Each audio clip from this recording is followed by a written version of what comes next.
You remember how we met? Remind me. Remind me. I was thinking you already know how we met. I'm gonna remember now as you say it. Well, after I tell you, you'll remember. Yeah. That's what you mean.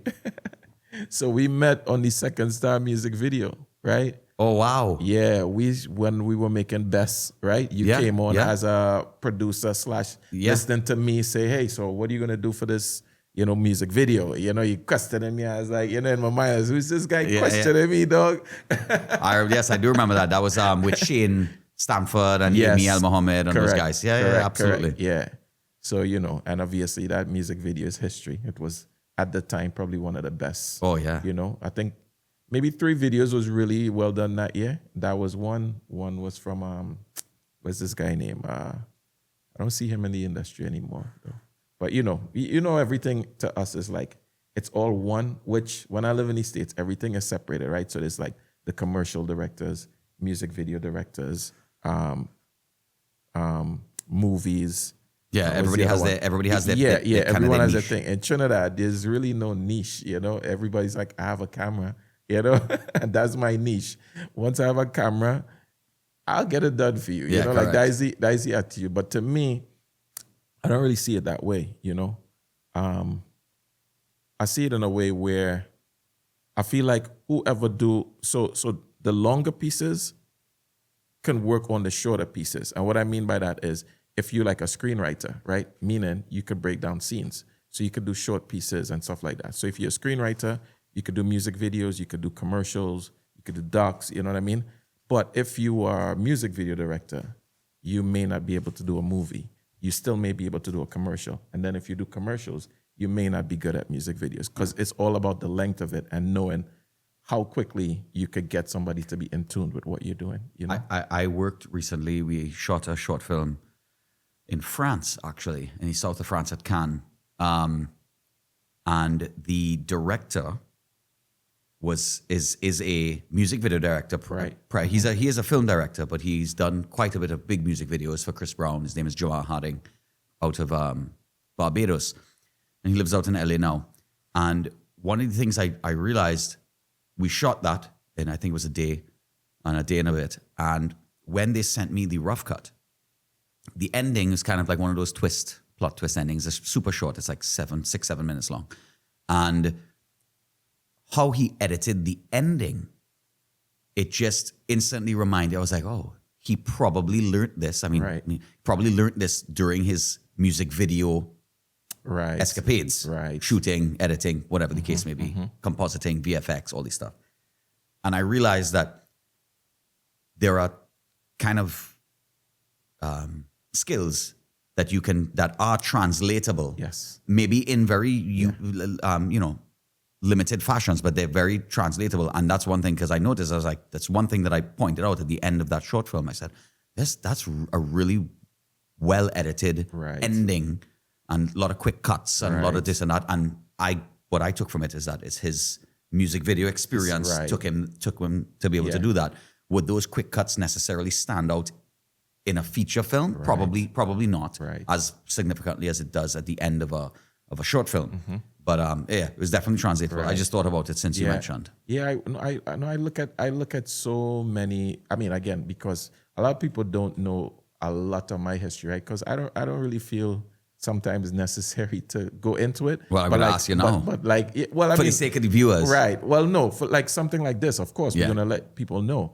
But just in like short interviews, you go on TV, you want to get straight to the point. Like, hey, this is my project. Are you guys gonna support? In theaters now, come buy tickets. Yeah. But I after college, university, whichever one, I started off at Sony Music, and in Sony Music, I actually work in the video production department / marketing department. So that's when my whole start. Like I dropped out of college 30 credits short of graduating because I got that internship that turned into a job. So what happened is the person in charge of the department, she was Trinidadian, and she said, but I always seeing her now and then because they're never around. I said, listen, the truth is I wanted to get downstairs because if anybody know how Sony Music is made up, the top floors are Sony Music, the bottom floors is the movies, right? So my whole thing was to try and figure out how to get downstairs, right? So I spent about 3 or 4 years upstairs, and no one upstairs knows anybody downstairs. Oh, wow. That's how weird this whole thing was. And I was like, damn. So my whole thing was, should I stand up outside? But stand up outside, you still don't know who is who. You got to watch 500 people who going upstairs and 500 people and try to figure out where you working, Yeah. you know? But anyway, I say that to say, so in working in that production department, I learned so much. Like, who were some of the people that came in? Oh gosh, what's this girl name? Does stuff with Usher. What's her name, boy? Another singer? Yeah, another singer. But some of them coming in their early days, like, and I would be like filming them to see, Right. to take back to the department so they could be like, oh, this one, Sierra. So Sierra was in a band of like 3 people. Like it was 3 of them come dancing and singing and sing. And then Jazzy Fade, he was management and stuff at the time. And I think Sony was like, well, we don't want the whole team, we want her. You know what I mean? Yeah. So I don't know what direction they end up going. I think she ended up getting a deal with somebody else. But, but a lot of this was happening. Will Smith and this Eva girl, when they was doing a movie, I think there was a soundtrack for it. So they come up in the elevator and, you jump on the same elevator as them and they're like, hey, John Legend showing me his CD cover and it's like, which CD cover you prefer? This one or this one? And, I said, And you're talking back in the day. and I'm talking back in the days, yeah. So all of this, I was, again, all the music video directors was labeled. I knew who was who was doing what style they were good at, because whole day, like once they don't call me up to do something, I would be watching like everyone's style of music video, And to me, it helped a lot, but also it reminded me that, okay, try and do some music video to make some money, but we want to make movies. You know what I mean? And that's pretty much, I stuck with it, and yeah, because I felt like writing to me was more than picking up the camera. Like if anybody asks me today, directing or writing, I don't need people to know who I am. I just want to write stuff. Right. That's me from day one. Like anyone in Trinidad who have a conversation with me about filmmaking, I always start with, make sure your script is top notch. Yeah. That's it. I don't care like if you directing, somebody else directing, none of that, matter who's producing. Once sometimes to me, I look at it like, once that script is top notch, like we'll probably get into Queen of Soca, but once that script is top notch, you could damage it somewhat, but you can't ruin it. Right. You know what I mean? If the script is okay, then you have any problem shooting it, It'll show. It will and definitely if you have a bad script, any issues are going to be just absolutely glaring. I don't care how good the director is. I don't care how good the producer is. I don't care how good the actors is. All you're gonna see when you come out of that movie theater is, hey, John did some great acting, but it's not gonna work for sure. So after Sony, it sounds like you kind of started it. I don't want to minimize it, but it sounded a little videography, kind of screen testy, or were you doing no cameras in my hand at the time. Oh, okay, right. Yeah. So with Sony, basically what I was doing is I was the liaison, right? So meaning we're in the office actually, right? And in the office, what they do is so every time Beyonce or anyone had to do a music video, we would accept the treatments, right? So I had to read treatments and stuff Right, as well, got it. right? And based on the treatment, they would now decide who's best for this specific music video. Which director, which director. Correct, yeah. So once that's done, I felt like, oh, this is nice. So, you're watching that video, then but once that's done, eventually, like after like a month or two, I was like, hey, you think I could get on the set of one of these like music video and stuff? And she's like, yeah, you could go on the set. So when I went on the set, I thought I was going on the set to be like in the beginning, a PA or something. Eventually, I ended up doing a lot of like producer's assistant work, right? But they had a chair set up for me, like I'm like with the producers and stuff. And I was like, no, this is not what I want, Like I'm here to learn. Like I'm not here to act like I'm a big, which I probably should have, because that might have took me faster, you know what I mean? But I was like, no, I'm here to learn. So put me in the trenches. And this one guy, he was the assistant director on most music videos that came through Sony. He kind of took me under his wings, and I was just rocking with him like every time there was a music video. So I worked on a lot of music videos. But from there, I met a lot of other people, and those people were working on commercials. They were working on reality shows. They were working on that. So my whole thing was like, I'm not going back to college. This is it. Like I'm already in the field. Right. So I was working on Project Runway. I mean, all these different projects. But again, like I don't really bring this up because it's like my world is film. Like all Well, this. that's Is I like, want to find out how you got okay, there. okay. Because I'm interested. Okay. I like hearing that because you'd never hear, like, for instance, we had Dominic Kalipasad on the show a month or so ago, 2 months ago.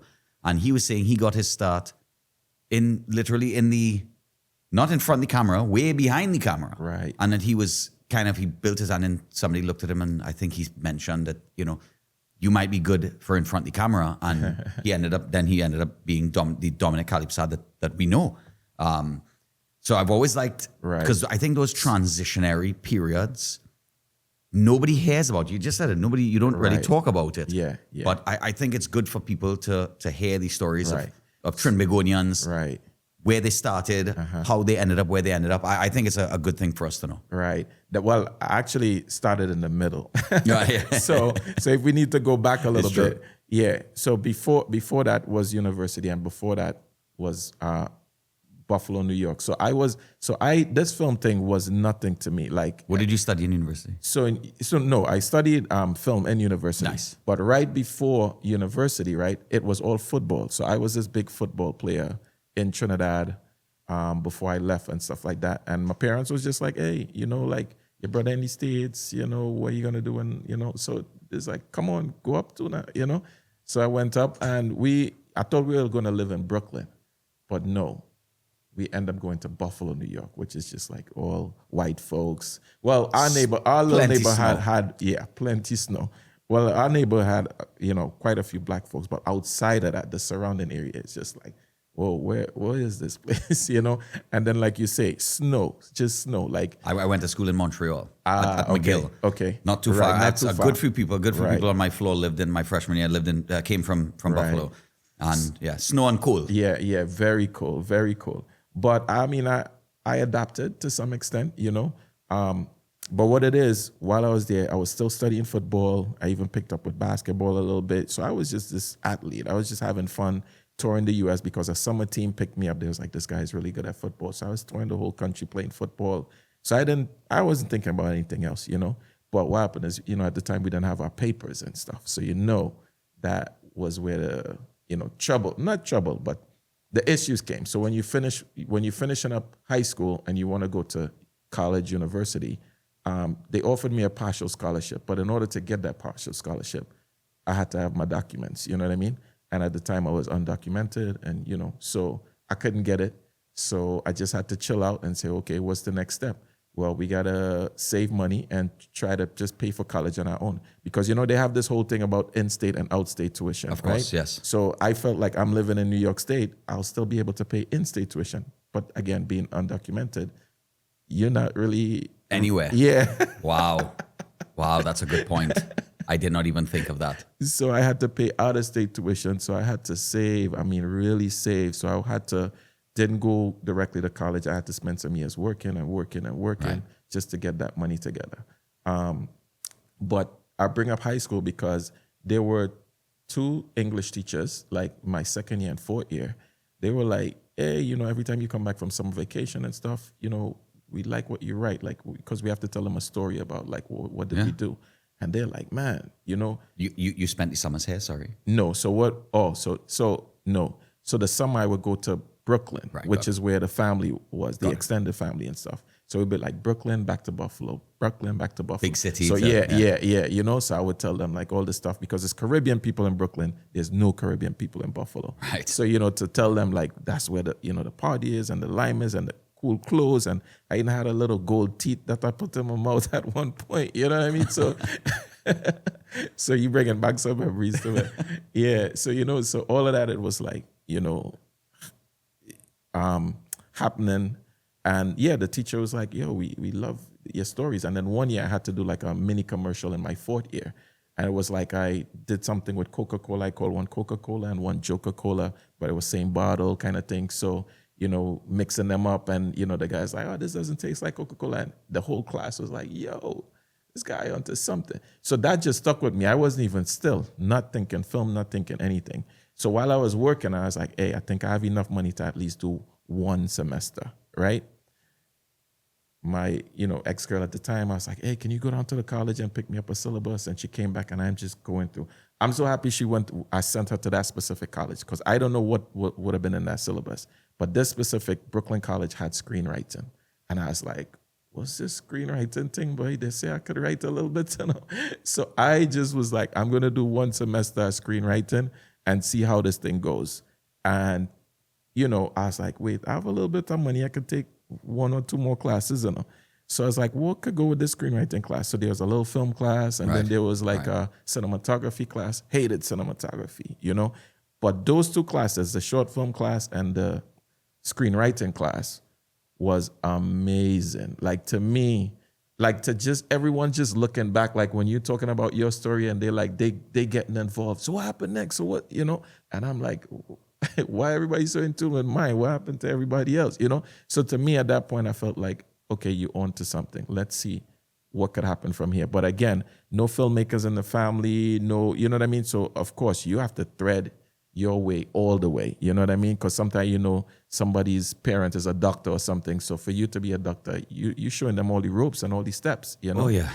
But now I know that story very, very well. Right, right. Yeah. So yeah, I can tell you, which you probably can guess, and everybody else can guess. I'm the only actor in my family. Right, So right. I know that. I know that path well. Well, there you go. Yeah. So that's how it felt at one point. But I was enjoying it so much. Like I wasn't thinking like where the money's gonna come from, and because remember those days too, we shouldn't film. There's no video. Right. So you had to literally buy the film, and to buy the film again, it's a next set of money because you ruin that that film strip. That's it for your film. Correct. Nothing for the semester. You fail, you have to go back and take the class again. So all of this thing you have to take into consideration, But nevertheless, it worked out. The first semester, it was like it went really well, and from there I was like, okay, we're gonna do this. And in doing it, I felt like, okay, I'm going to do the opposite to what most people do, which is those college and university, they make you take all the electives and stuff, and then you go to the major stuff. I reversed it. I was like, all the stuff I can take in the beginning. That's relevant, that I could actually like pay for. I'm not paying for no English 3 and this and that, even though my English sometimes needs some improvement, but I want to take all film classes, and that's what it was all about. Producing classes, screenwriting too, like the whole 9. Until I couldn't take no more, they're like, hey, you gotta take elective. So I actually left school with just needing to do the electives. And I was like, wow, well, do I really need to go back? I mean, we're doing, we're making films. So at the end of the day, you got an internship where you actually on the ground doing stuff. Like, do you really need to go back to do some electives? So it was kind of like a thin line in terms of saying, hey, but you could always teach, fall back on teaching. I'm like, I'm not even trying to fall back on anything. I'm just trying to go straight forward with this whole thing. But anyway, that's how I ended up doing screenwriting in school. And then what happened, like I was telling you, after Sony, I started to work on a lot of different productions. And that took me, again, all over the US, right? And one particular day, because I was having fun with it, you know what I mean? It's like, yo, I'm in film, I'm traveling the whole, like, who gets to do this, But then one day on an independent film, a producer said to me, he said, I can't wait for this film to finish so I can see how much more money I could make. And in my mind, I was like, I remember producing class, right? And producing class, obviously, we know about above the line, below the line.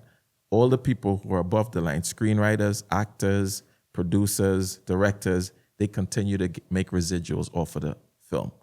And in my mind, I was like, Kev, you happy to be working on all these production, being producer's assistant, production assistant, all these things, but you're getting a paycheck and you're going home at the end of the day, And I was like, okay, we got to fix this. We got to fix this. Because sometimes I think too, that's part of the game. They have you enjoying it so much that you don't start to think. Because when you think is when, people start to look at you like, oh, you're thinking too much, So I didn't really say anything to that guy, but I knew I had to get back to what I originally wanted to do. I mean, those days of everyone looking back at me in screenwriting class, you needed to get that back. but there's no teacher or anyone to, to get you to get there, so you had to do it for yourself. So to me, I was like, anytime I'm not getting to be on a production or something, it's me behind. I got final draft and I just started to like write, and writing. I think my first film was actually something called Boys Out of Buffalo, which was something similar to Boys in the Hood, but it was more about like was it like a bank robbery and stuff like that. It was a real interesting story about a guy playing basketball, another one who's smart, another two who's not that smart, but they all end up friends because of how they live in close proximity to each other kind of thing, And, the two was really bad. Actually, the two who end up making the most money because they end up like in a protection business, which is protecting drug money kind of vibes, So with that, they got this guy to keep the money, right? Like in a bank, but he falsified documents. So he kept the money for himself, left the bank.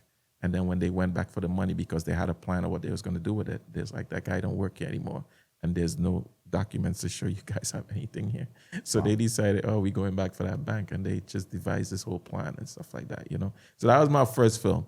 And the funny thing is, like, when I started to work in New York City, Cuba Gooding Jr. came to like an event. And I was like, yo, go talk to him. But it's like, I never went to talk to him, It's so funny. I saw him at Cannes.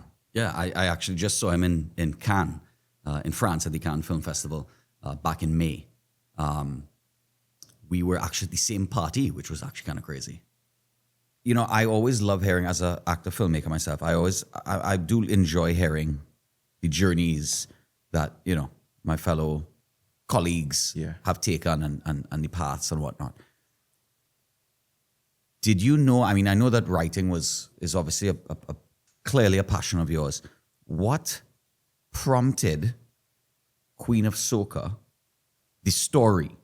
I know you were telling me off camera, back in the days, the Film TT or Film Co or Film TT days of things. But what prompted that particular story? I know you've told this before, but I kind of want to. I want to hear. Okay, so it's more backstory than we spoke about. So the longer backstory, I don't know how much time we have, but the longer backstory is basically approximately 35 to 45 minutes. Okay, so we're good. Okay, we good. Okay. So I started so my father, he's a pan man, right? And in the States, he pick up a pan and bring it up. And he was actually not trying to get me, but my nephew, right, to learn to play the steel pan and all this kind of thing. But, it ended up just sitting there kind of. But in between that, my father would always be listening to Calypso, right? And then listening to all the Calypso, he always say, you hear this or you hear that? Now, he not really, at the time, wasn't in tune with my, filmmaking abilities. Them just feel like I have some kind of hobby thing going on, So he said, you ever hear this one? So he played Steel Pan Clash on me by, I think, is it Lord Blakey, I think it's Lord Blakey, right? When you hear the two steel pan clash. And I started to, in my mind, think about what it could have been like back in those days with the two steel pan clashing and thing like that. And then I was like, wait, that would be too expensive to make, boy. Just do something modernized of steel pan. You know what I mean? So I started to write this movie called Steel, which is going back and forth as in calling it Love for Steel or Just Steel. Right. But as the first feature film I wrote for Trinidad, when I ain't see Trinidad in like 10 years or something. But I just know from that pan and growing up here, it's the same vibes. You know what I mean? So you still being, and I don't mean to jump in, but so even though you were in Buffalo and you were in New York, it's clear that you kind of had the Caribbean stories in your mind and Caribbean voices. Coming back here, what was it that you looked at Trinidad and it didn't have a film industry, and so therefore you wanted to kind of bring what you had learned and hopefully some of your ambition down? That's what it is. I think so. So I left Buffalo and I moved back to New York City because that's where I was getting all my vibes of Caribbean people from Grenada, Jamaica. Of course. You have friends from all over the place. So with that, you just not missing nothing. So this week somebody inviting you to a Jamaican party. Next week is a Trini party. Next week is a Grenadian party. So you just, you know what I mean? It's a boat ride. It's a everything. Like, not just that. The culture is so verse up there to me that, 1 minute we're at, what's the other one? The theme park in New Jersey and stuff like that. You know what I mean? Not Disney World. Six Flags. Six Flags. 1 minute you had Six Flags. Next minute you had Dorney Park. Next minute you're going to see things in Washington, D.C. Next minute you were in a comedy club in New York City. So it was so diverse to You me. used to go to SOBs?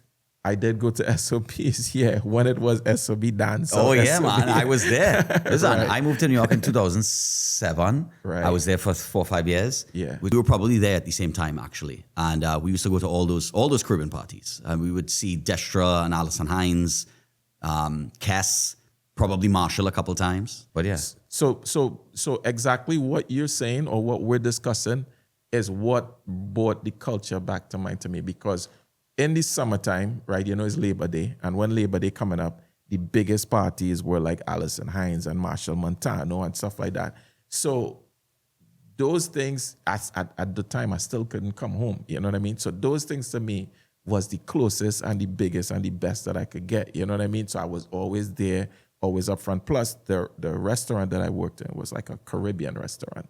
So all the promoters, everybody coming in there, pass you, say, hey, make sure they don't throw my flyers away. Make sure, hey, you come in this, I could bring 2 comes for you. You know what I mean? So it's so much happening. And then, of course, the ladies coming in, what happening tonight, Kevin? You know what I mean? So it's like, well, we go in, so, yeah, if you want to come have a compliment. You know what I mean? So it was a nice vibe. So all of that, again, brought me back to like, if it's so nice here, boy, and I ain't seen Trinidad in a while, I could only imagine like what's going on in that part of the world now, you know? So as soon as things worked out for me, like eventually, my parents organized and, you know what I mean, we get you, like, because there had to be stages to this whole thing, like my grandparents were straight, but then my parents had to be straight, and then from them being straight, then they had to file. You know what I mean? It's a whole process. Right. I think in the early days when we went, it was a whole thing where if you're there for 10 years, you could just go and they will give you your documents. Right. You know what I mean? Yeah. So that is and what I know that those rules have changed since. Right. But Yeah, the rules keep changing. And, so that's eventually, true. Every year is a different thing. Exactly. Yeah. So eventually, as things worked out, my cousin and him, I was like, you're not coming down. So I came down for Christmas, and it was nice, Again, Trinity Christmas is the best. Christmas, yeah. But what they said is, if you like Christmas, you have to come back for Carnival. Yo, it's going to be something else down here. So I was like, I listening to them, boy. I say, I work and thing, boy. But, sometimes you think about that 7 to 1, 6 to 1. You're like, I go manage, man. So, I going up the road, I organize myself. I bought 2 DVX at the time. I don't know if you remember those cameras. And I came down with it. So when I came down, everybody was like, oh, this guy working for Synergy or something, because I was getting into every event free in Trinidad. Like, it was just like my cousin and them was coming out. Yeah, they with me. So, but when I came down the reason I brought up this particular carnival, when I was leaving, is when I was reading the newspaper and it said looking for 3 filmmakers to make something positive on Trinidad and Tobago, right? So when I say positive, I say, have find something for Steel, because Steel was done, written, and ready to go. But when I read over Steel, I was like, we go with the Steel Pan Clash and all the Bacchanal. I don't find that being a positive message. My films, the kind of films I like to write, is definitely a positive outcome in the end. But all throughout the film, yeah. Real life struggle. Yes. But within the film, it may not be positive. People may have to die, this will have to happen. Well, I got that very much from Queen of Soca. It's kind of a message of overcoming obstacles, which I think is a very relatable thing. We all kind of have to, overcome an obstacle to kind of get what we want or get to where we want. So, right. So when I returned to New York, I was like, no, we need to do something other than Steel. And then I was like, what about something on soca? Because, it's like those are we 2 biggest things within the culture, I was like, what about something on soca?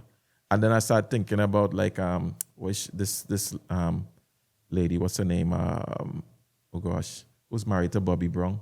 So I was thinking about her and her church journey sometimes and things like that. No.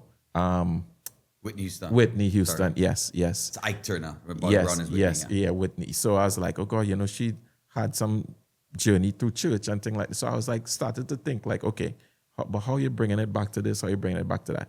But the honest truth is, what no one knows is I felt like Queen of Soca is actually my own personal journey, right?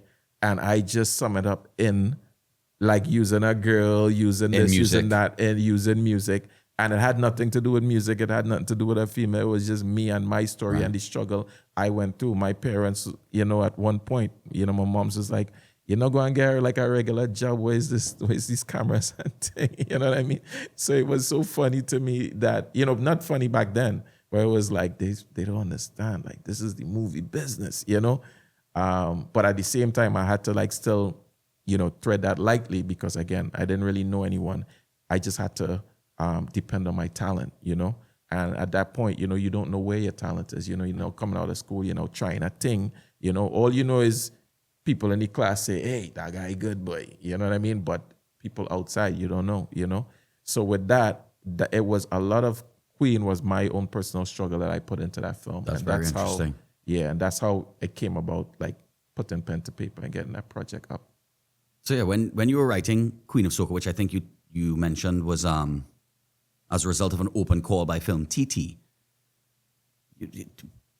at that time when you were writing that and submitting it, was it in your mind that this may be a journey? That this, were you thinking about how long this may take you to make?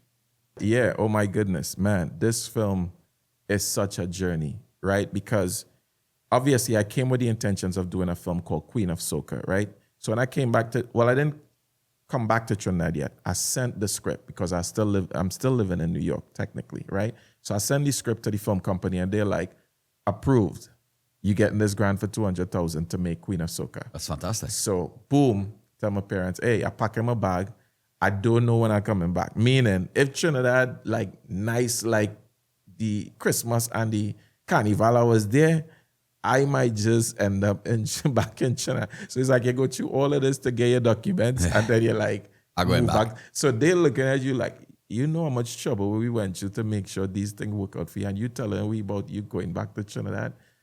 This is something wrong with this so that we my brother and sister living this normal life and you just, my friend, you're literally, you're telling my story. You don't even realize it. Yeah. I actually dropped out of pre-med to go to acting school. My parents were thrilled, of course. And, but yeah, I kind of did it differently. I have 3 siblings. They're all married, all have kids, mortgages, the works. And then there's me. So I can relate. Man, just big up to all the people like us. Correct. Like, keep going. Keep going. Yeah. I was not saying the same. I'm now thinking the same. Yeah. So I returned to Trinidad. I met this guy Michael Molida and Ryan Latchman saying they were the 2 other winners of the $200,000 grant. But I started to say, wait now, because I started, in film school, I was doing everything, putting my budgets together, being my own producer, being my own this, you know what I mean? So I knew a lot. So when I came and then they were like, so who's producing for you? Who's doing this? I knew no one in Trinidad. You understand? So I just had to ask Molida and everybody else like, yo, who could help me here, boy? Who could help me there, boy? And people who I didn't even know, once they know you get a grant, people just find out your name, your email, everything, and start messaging you like, hey, I just do this on set. Now, I didn't know the term Tricker Dad yet until I reached Trinidad and Tobago. Because, boy, it has some people who will smile in your face and tell you all that they know to do and can do. And when you're on set, they're like, you done hire me already. So we go figure it out. You know what I mean? And basically making the first film, the shorter version of Queen of Soca, because it was going to end up into a short film, we end up calling it No Soca, No Life. We changed the name because I didn't want the name to be just used on a Queen of Soca on a short film and then do a feature film and people confused about everything. So, while making the film as well, right? Now as an adult then, but maybe as a more mature adult now, I probably didn't do everything correctly. And what I mean by that is, the government give us, the film company give us money to do a short film, something 25, 30 minutes or less, right? And they give us this, to me, 200,000 is like what, 30 US or a little bit about that. So in my mind, I like, wait a minute, and we're no longer in the days of like shooting film. Like we could shoot video and make things look good. So I started to calculate for myself, and I was like, this could almost take us to the end of doing a feature-length film, and this could be like the beginning of my real career right here, not no short film thing. I did some short films back in school. That was good. People see I have a little thing. Now it's to do this feature. But I couldn't necessarily go to the film company and be like, I'm using all your short film money to do a feature length film, right, you know, because right. obviously they will null and void that contract and be like, no, Yeah. this is not what we, you know. Signed up for. Yeah, correct. So I say, boy, I going ahead. You know what I mean? With the feature. With the feature, because I'm going to shoot as much as I could shoot. And based on how good it's going to be, some sponsor or investor going to say, oh, all you need is this to finish it up. You know what I mean? So I was like, hey, let me go ahead. So we actually, so for No Soca, No Life / Queen of Soca, we shot about 75% of that movie back in 2012, right? No one knows this. The footage is just... You mean what is in theaters today? No, this is a total different film in Got theaters it. today. Got it. No, when I say some of the clips were Not, in... not even. No, okay, right, no, got it. All right. total different film. Right. Because everyone aged out. That was I was now thinking, because that would have been a feat. But yeah, go ahead. Yeah, everyone aged out. So by the time I shot all this footage, right? So I was able to, we had some problems where we only had one hard drive and the hard drive exploded and we wasn't sure if we would get back the footage. And my thing is, Kev, well, this could be the beginning and the end of your career, you know? But I flew back to New York and there were some guys who have something called a cleaning room or something. And they took the drive in the cleaning room. They take apart the drive and they all say, how much? I think the drive at that time could have been like a 1 terabyte or whatever. And they say, how much information you feel you had on this drive? I say, about 800 gigs or something. There's like, okay, we seen about 759. So everything is here. Wow. So then there's a whole back and forth with me and the film company because they're like, well, you got to pay for it, you know? And I'm like, where am I going to get money to pay for it? You guys are funding the film. I'm not going to pay Or pay for the hard drive. Yeah, Right. yeah. So this whole back and I swear for like 3 months, we was at a standstill. And the hard drive is just sitting there. And the hard drive is just sitting there because the people is like waiting, like who paying for it? So then the film company made up their mind, like they got a Dion Boucard ended up the middleman between me and the film company, and you know he's talking to me, he's talking to them, you know. So eventually they decide, okay, we're gonna take out 2 drives, we're gonna tell them back it up on the next drive, and we're gonna take this whole other drive and give you back the drive. I was like, okay, that's fair enough, you know. Yeah, so I guess they would have a drive, so they would be protected in some capacity. Yeah. Now, while all that going on, drama brewing in Trinidad because everyone started to see Kevin Adams as he leave Trinidad and he ain't pay nobody, you know, because it's tranches we get in. So I have to wait for the next tranche, which they're not giving me because Of this hard drive issue. And it's like, I told one person, right? I say, you was my PM, right? You talk to the people. Say, listen, Kevin's in New York, are resolving this issue. Soon as resolved, everybody will get their money. I don't know, like that person, the film company had their own meeting and they're like, don't say he said that.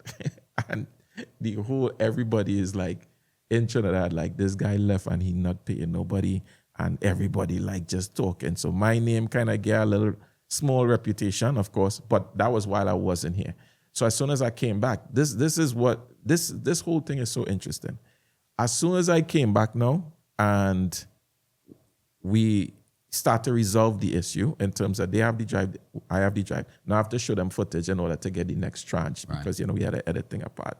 But while that's happening now, they're like, we don't like this cut.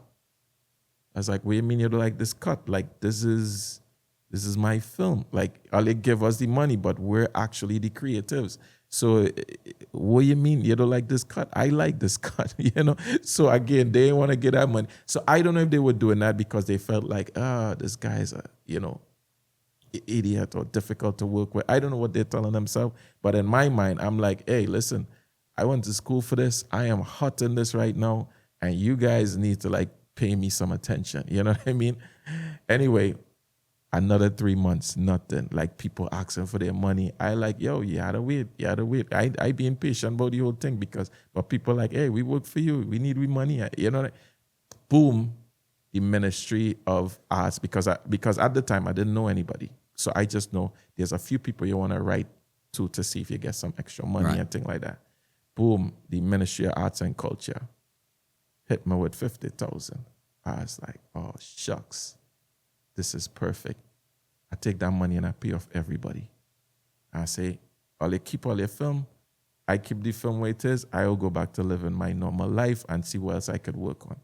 Yo, from the time I pay off everybody, everything just started run. Like they're like, oh well, he's saying he not going to do anything with the movie. They're like, nah, but we want our movie, the film festival coming up. So they end up saying, now, okay, Kevin, let's, so Dion being in the middle, we're able to straighten it out and then boom, put it in the festival and everything worked out. And that's, but No Soca, No Life, even though it only won Best Actress in a Film, I feel I've been snuffed a little bit, but it's all right. That must have been one of the, what year was that, if I may ask? That's, I believe, 2012. I think it was the year was 2012, sometime between 2012 and 2014. I'm sure somebody might fact check me on this, and I apologize if I'm wrong, but I think sometime between 2012 and 2014, the Trinidad and Tobago Film Festival removed the Best Actor and Best Actress prizes, which I found was really unfortunate. So yeah, so moving forward, the film came out and we won for Best Actress, but we didn't win for Best Film, which I felt like we should have won for Best Film.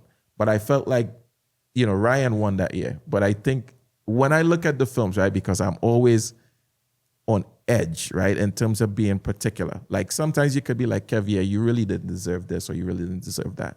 Sometimes you tell yourself you deserve it. And what I'm looking at is, because I tried to do so much with the film, I think the film suffered somewhat. But what didn't suffer was the story. So what I was looking at is, if you were given a film, because that's when I think I started to break down film in terms of best produced film, because I never really used to pay attention. I like, film is a film. It come out good. But best produced film, best directed film, best acting in a film, and so on and so on.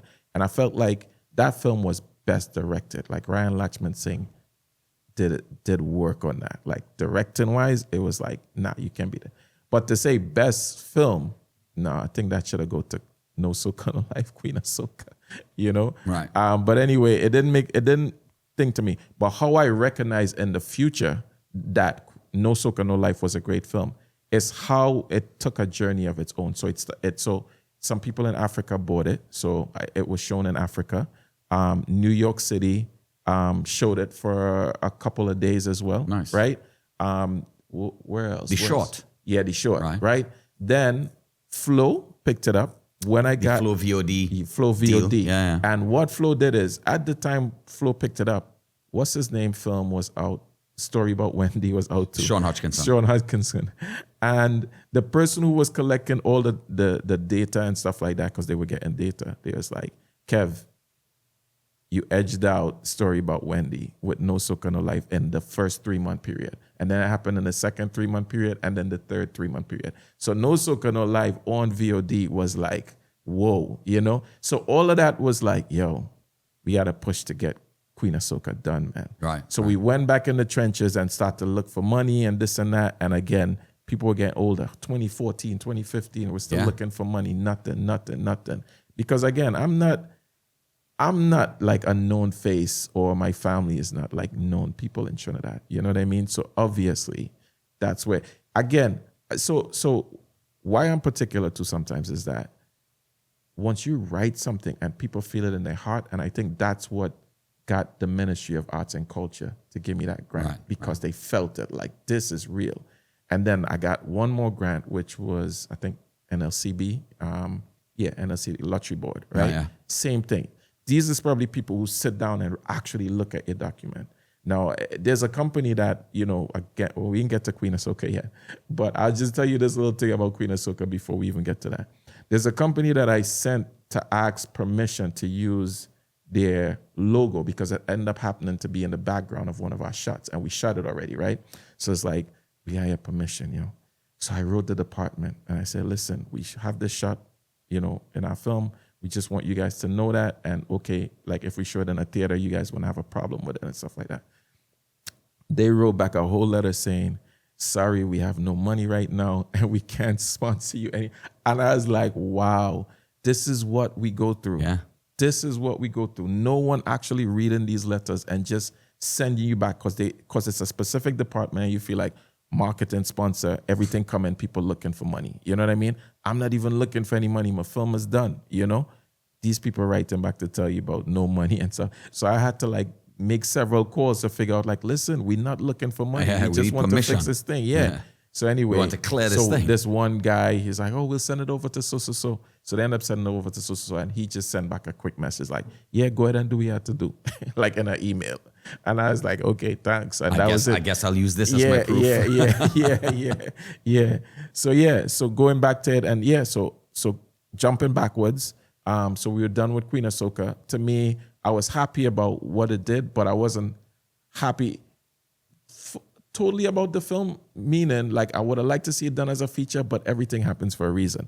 When I wrote No Soca, No Life / Queen of Soca, I was still in New York, and I didn't really have the cultural vibes that I have today. Right. You know, like, so moving back here and looking for money and talking to people and being in like all parts of the country, and it was like, okay, I could dig this.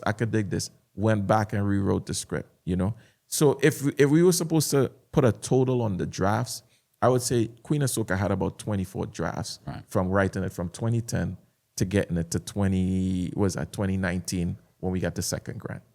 Wow. Yeah. And now thinking about it, how long did you all spend in theaters? We spent 5 weeks in theaters. Yeah. You know, I just want to say it's not that I want to compare. I definitely don't want to compare. And what you've done is an amazing accomplishment. Whatever, but all the other feature films, local feature films that have made it into theaters, it's a massive accomplishment. So I don't want to take away from that.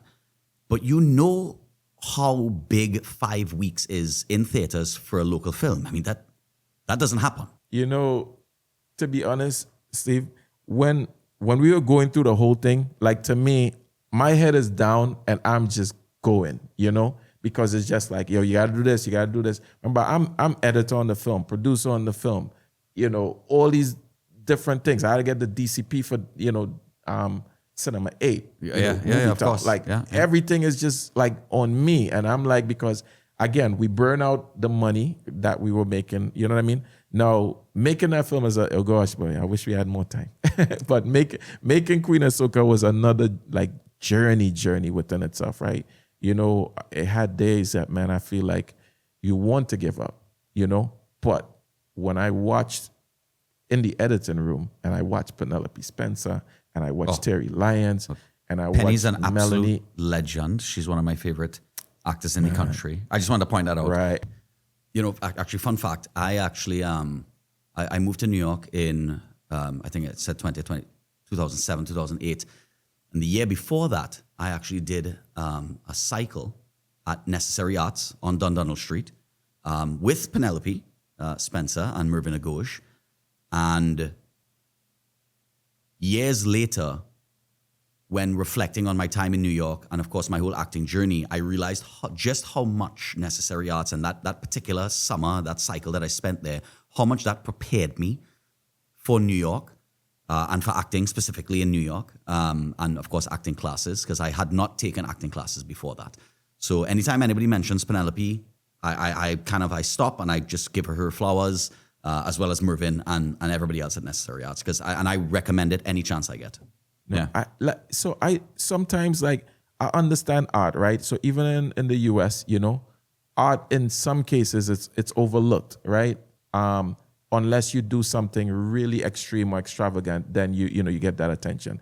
But Trinidad, you know, the only art here, and I think I'm not blaming anyone. It's no one to blame. I just feel like it's up to us to try and figure out how to fix it in terms of moving forward. It's just music. Yeah, it's just music. Yeah. That's it. Like, other than that, soca music, those artists, they get in all the, you know, steam, you know what I mean? I tell musicians and singers, I tell them all the time, I say, listen, I'm definitely envious of musicians and singers and that sort of thing, that they can walk into a room with a guitar or a piano or keyboard or whatever the case may be, and at very least, leave with a recorded demo that sounds playable.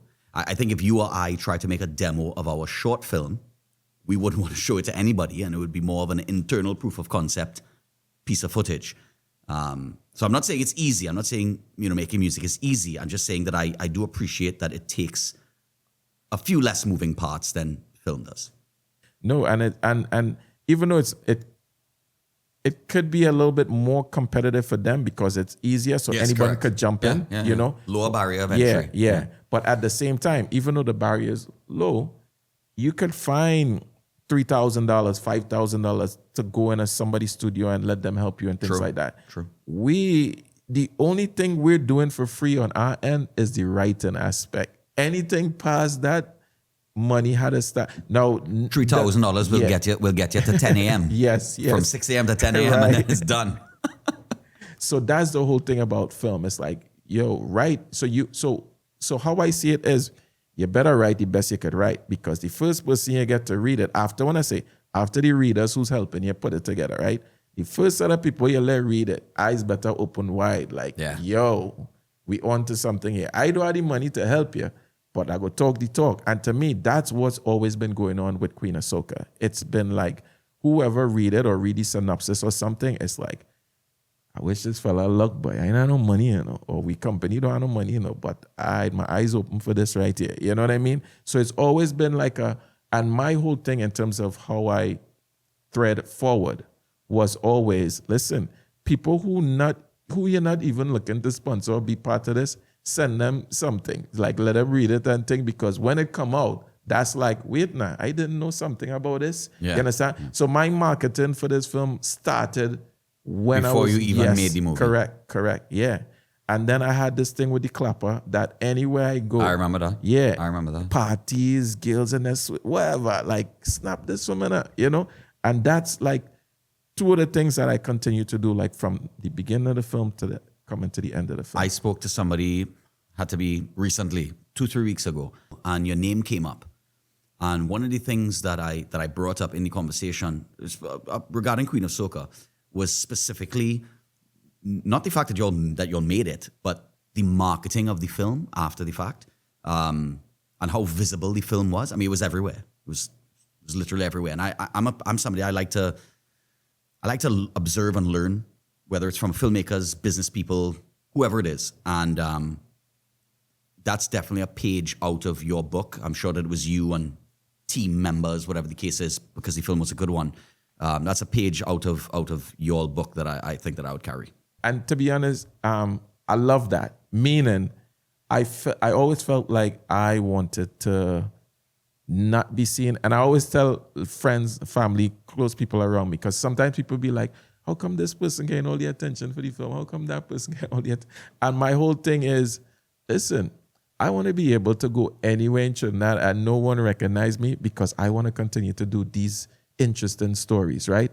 You don't want to show up somewhere and everybody know you. Like, come with me. You know what I mean? And it's like all this showboat thing. You know what I mean? I'm not really interested in that. Yeah. Let me stay quiet, humble, behind the door somewhere and write this story from just peeping through. You know what I mean? So the idea of the marketing was always to use the stars, Right. you know, and Clips. yeah, and people surrounding the film, you know. I have some friends who are like, you know, your marketing plan, you know, but because, I mean, I know they might be watching this podcast. And they was like, you know, you had to go out there and do this whole 360 marketing. And I was like, I don't need to do a 360 marketing. We don't really have a budget for that. How I set up the film was we shot most of the film, and then there were these little pieces that I was like, we're going to plant a few people who are known in Trinidad. So they're not doing any big acting. They just like do something soft, nice, silly, whatever it is, and you recognize them. So the plan was to actually put them in some of the scenes. But what ended up happening with that, it ended up kind of tricky, because we shot with 2 cameras, and I find like that was the less better camera. And I was like, then I didn't want to put out those scenes. I was like, people go watch it in the cinema. You know what I mean? So it was like, okay, go back to the drawing board. How are we doing this now? It's like, well, we had to figure out this whole social media thing and who is the big people. So like Ashana had like 1 million followers, like to begin with. And then Terry have like, I think like 120 something thousand. Right. So it was kind of like, okay, sit down and figure out how we working. Now, I also understand radio and TV in Trinidad, right? I felt like radio, being all these years around radio and listening to radio, the radio will have you come up, you know. They'll be like, yeah, come and tell me your story now. All right, yeah, nice. And then you're going, right? However, when your story is the story, the radio stations like, hey, come up now, we want to hear your story. So I was like, you can't do radio in the beginning. Save them for last. Right, got it. So it was like, spread your thing, get the noise. From the noise, the TV would say, hey, come now. So when you have a noise, radio, TV, then the radio like, hey, come up now. Right. Come and talk And to they're me. more inclined And to hear what you have to say. Yes, correct. And then the radio, you know, they have their social media presence as well online. Yes, so correct. So you can utilize that as a third party kind of proof. So in the beginning, so it was like internet, TV, radio, blogs, and then after that we hit the 360. So whoever want we, because the noise there, we hitting everything left over. You know what I mean? So that was kind of the plan. But Movie Tongue, we were in a meeting with the film company. I mean, what we call them now, Discover Film. And yeah, Movie Tongue was like, people need to take a little thing off like Kevin now. I mean, I'm happy to hear that, but I'm also not happy with the state of our industry, you know, which is a bigger conversation, bigger than the film. I feel like every year we need about 3 films coming out. And I don't want people to look at me like, hey, everything needs to come through Kevin. Like I was saying, if and when we make money from this film, I want to take out some money and say, for marketing, you know, this is whoever's coming next with their film. You know what I mean? Right. Because to me, it's industry. People always talk about, if Netflix come to Trinidad, Netflix is not looking for Queen of Soca. Netflix is looking for Queen of Soca plus Michael Moody, that film, plus Santana film, plus, what's the name? They want like 10 films. Yeah. They don't want one. So what are we doing? You understand? To me, to be like, there's nothing to show off about. You know what I mean? Like, it's a good start. And that good start for me is saying, who's next? Who got next? Because I don't want next again. You know what I mean? I want to see who's next, and I'm here to support who's next. And so we go in. You know what I mean? Plenty of people just be afraid to put script in my hand. I swear the last few people put scripts in my hand. I like to be nice in the beginning, which is, these are the things I like about your film. But then others say, but it need real work. This not working, and people don't come back to me because they find I as a savage. And I have to be a savage because when you watch, not a lot of great films is coming out of this neck of the woods. We need to write, you know, as an actor, I get to read quite a bit. People send me things, whether I'm reading it to give them feedback or I'm reading it to, you know, maybe to audition or read for a role. When somebody, like if I write something and somebody puts it down in the first, or if you write something and somebody writes and somebody reading it puts it down in the first 20 pages, my suggestion would be to go back to the first 20 pages and kind of make some changes that maybe heightens the stakes a little bit earlier or a little bit stronger. Like for instance, I remember in 2012, I was getting on a flight, a long flight to London, 8 or 9 hours. And the day before, Tennille Nawalo had messaged me and said, would I read a script that she had just written? And I said, of course. And I read it on the plane. I knew I would have the time to at least get it started and whatnot. And I read it from start to finish, all 100 and something pages on that flight. And I still regard it as one of the best things that I've read coming out of Trinidad. And for me as an actor, whether I'm in a project or not, when I read a script, I kind of have a half decent idea of how it's going to flow, how the dialogue's going to flow. And I keep thinking about, if we make good stories, if we write good stories, good scripts, that it will translate better on screen at the end of the day. So for me, I focus a lot on writing, and I kind of, in those conversations, I bring up writing a lot. But I love to read. I'm very fortunate that people send me stuff to read all the time. I felt, to be honest, I haven't read Tennille stuff, but I've watched her journey in terms of sending it to this one, sending it to that one. And she comes out and she talks about it, right? Mm-hmm. Whether online, on a platform, whatever.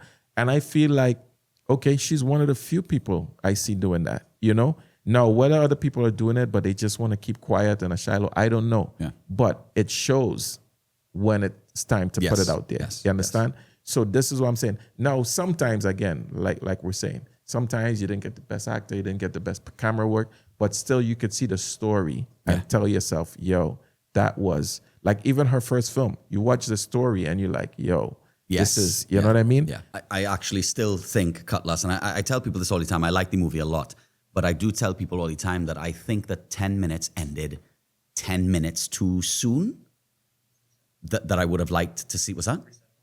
With what? So you want to say you find it should have lasted 10 minutes Right. That's what I said. 10 minutes more. Okay, good.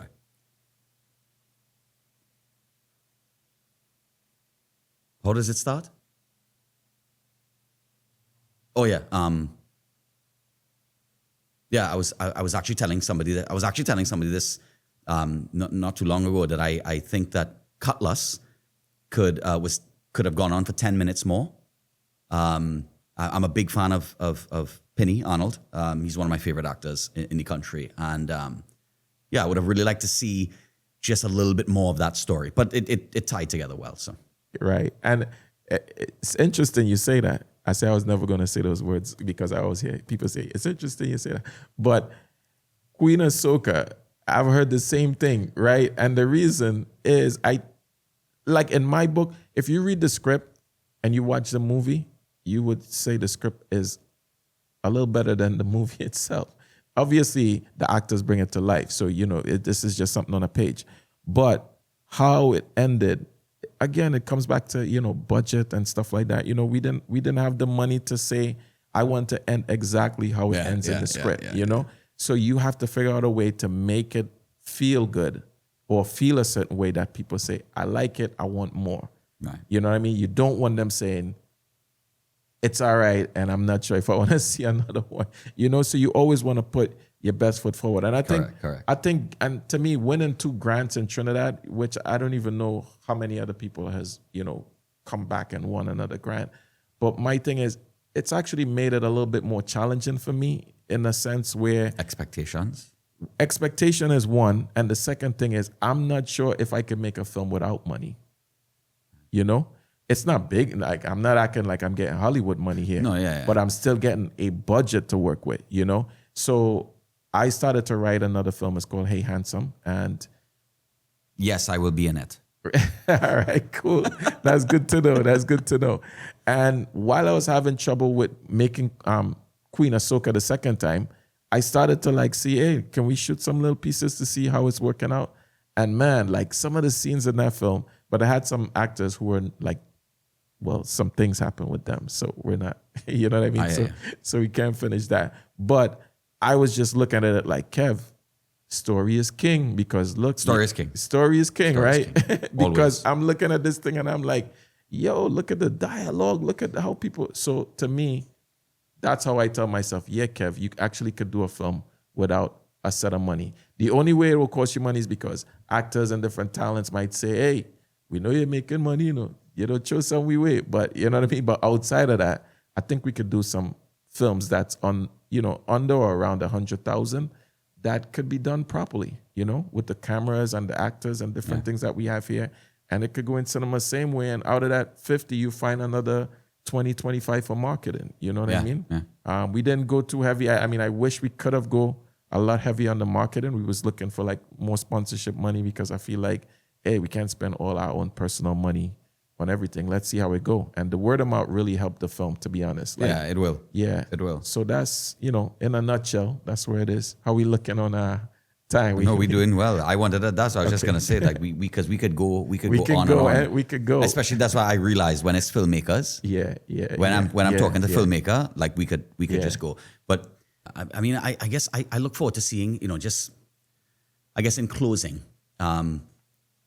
I look forward to seeing kind of what's next for Queen of Soca. And it did so well locally, but then it begs the question for me, because it did so well locally, why wasn't it up the islands? Jamaica, Barbados, Grenada, Antigua. Can you speak a little bit on that? Is it, Man, again, I'll tell you, this goes back to marketing as well. You just always got to be, so for most people who know me, they might consider me an overthinker, right? Because I don't know why that is or where it come from. Sometimes I try to get rid of it. It's just there for whatever reason. So however, that overthinking sometimes stops when you're on the line, right? So you have 2 hours to do an edit for this company and it's like you did the best edit you ever did, or you have to, you know what I mean? So marketing Queen of Soca, it came with a lot of changes that was happening while we had a plan. So I had a whole proposal. This first, this second, this third, this fourth. And every step you try to go is changes. And I'm like, damn it. So one of the biggest thing, and I wanted to start this from way before. I'm not going to call any company name or anything. The plan was to release in Trinidad first, build a hype, and from there now, every Caribbean island at the same time. And only one company that's in Trinidad, well, at least I know of, could assist us in doing something like that, which is it's in every island. They're seeing all the, social media stuff, TVs, everything that we're doing. They would have been. But it's like pulling teeth to like get it's tough attention from these people.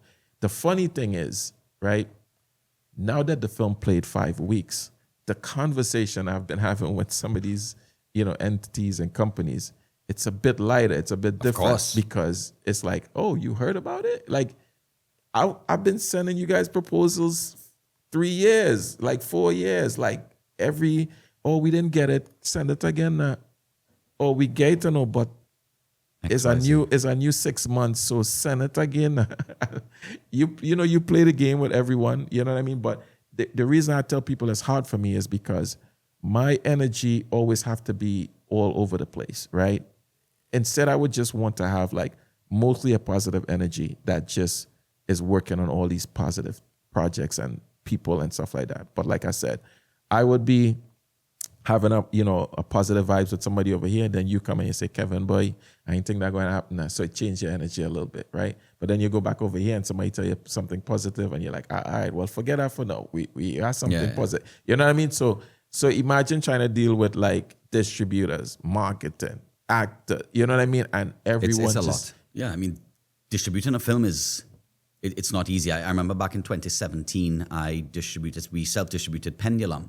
Michael Rochford's wrote and directed that UE Capstone film that I acted in, and I came on after the fact as an executive producer to help with the distribution efforts. We didn't get 5 weeks like Queen of Soca. We got 2 weeks, which was amazing because it's one of those situations where you're going in not knowing anything, and you come out inevitably learning quite a bit about kind of the process, and so I was happy for that. But, they don't tell you that. I look forward, as I tell most of the guests, I think that this, people learn from this podcast, which is awesome. I learn a lot, and that's kind of the point. But I think the follow-up is also pretty important. I think it has like a motivating quality, kind of a storytelling quality to it. So we look forward to having you back at another time. Hopefully you're in pre-production for another one of your shows. But thank you very much for your time. And thank you for coming on and sharing your story. I appreciate. I know it was. I came on here thinking we're going to talk a little bit about industry, but we didn't get to that. So I feel like that's another episode. But I also want to it's some names like again, big up to Penelope Spencer, big up to Terry, big up to all the actors, big up to all the people who on production. They supported me when they needed to. Sometimes they didn't, but I still big up everyone because it's one industry and we want to see everyone move forward in a positive light. Big up to Chris. Din Chong, his moms, oh my goodness, they came on board and was like changed Queen of Soca in ways that I would never have, seen it coming, right? And then outside of that, there's another lady called Wendy, outside of family, she's like family now based on like the support that I garnered. Like I never, again, we need another episode to talk about the crowdfunding, what happened with that. It's so much drama back and forth. But I'm glad that we were able to talk about a lot of positive things so that we could land on people looking at our industry in a positive way. And the growth is what's necessary. Yes. So I want to leave here with like everyone who's like, watching this podcast, know Stevens, know myself, like, assist us. And we don't need anything big. We don't need all the sponsorship money. We just need little things. You have a location that we could use, say okay to us sometimes. Don't look at us like, oh, go, they come in to mess up, we please, you have anything. You're a hairdresser, you know what I mean? Makeup artist, you know what I mean? Like just touch base with us. Little things go a long way. I'm telling you, I put so much small people in this film just for the sake of like, hey, who knows where you'll be in 2-3 years. Come and do something in the film. And they look at that film like, oh my goodness, I'm on a big screen in Trinidad and Tobago, you know? So all these things, man, thank you again too for having me on the podcast. I feel like I get to relieve a little bit of like all the tension, you know what I mean? But this was really good and positive, and I like positive vibes, That's the plan. Yes, our industry have a lot of small issues that we need to fix, but I feel like we need to more focus on all the positive thing that is happening and not so much the not so positive things. You know what I mean? We'll fix those things, but let's fix it quietly while we work on the big things loud, you know? Yeah. I appreciate, man, sincerely.